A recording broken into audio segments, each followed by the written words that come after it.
Hi everyone, Dr. Hall here, and we're going to do the gluteal region now. So again, I have my Halloween decoration skeleton, but you can certainly just draw some of the key landmarks here. So we have our ilium, our sacrum. This is the ischium back here with the ischial tuberosity.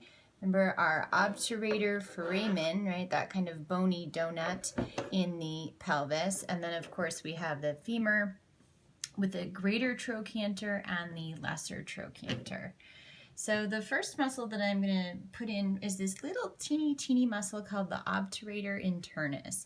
And it broadly attaches to the obturator membrane and comes out and attaches to the medial surface of the greater trochanter.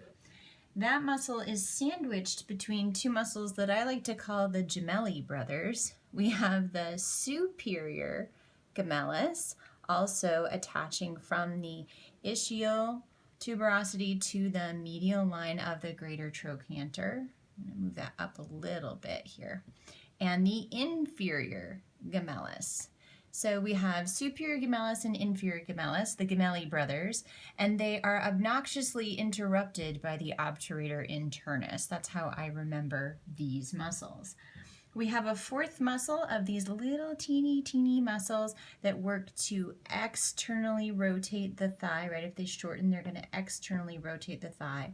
And that is the quadratus femoris. It attaches more inferiorly, but also to the ischium here.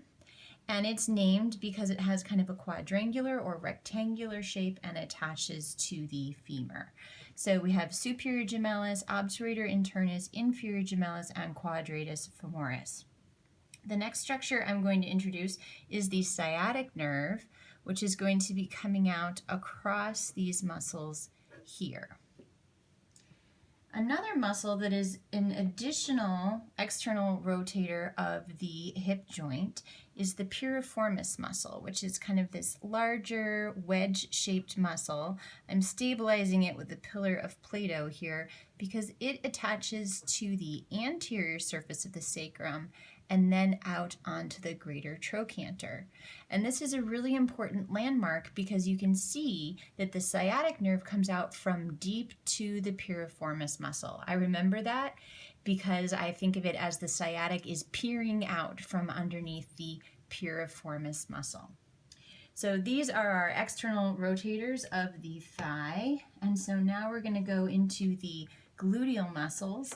For those who may be watching who are not my students, there are some blood vessels here, but I do not make my students learn them, the superior and inferior gluteal arteries.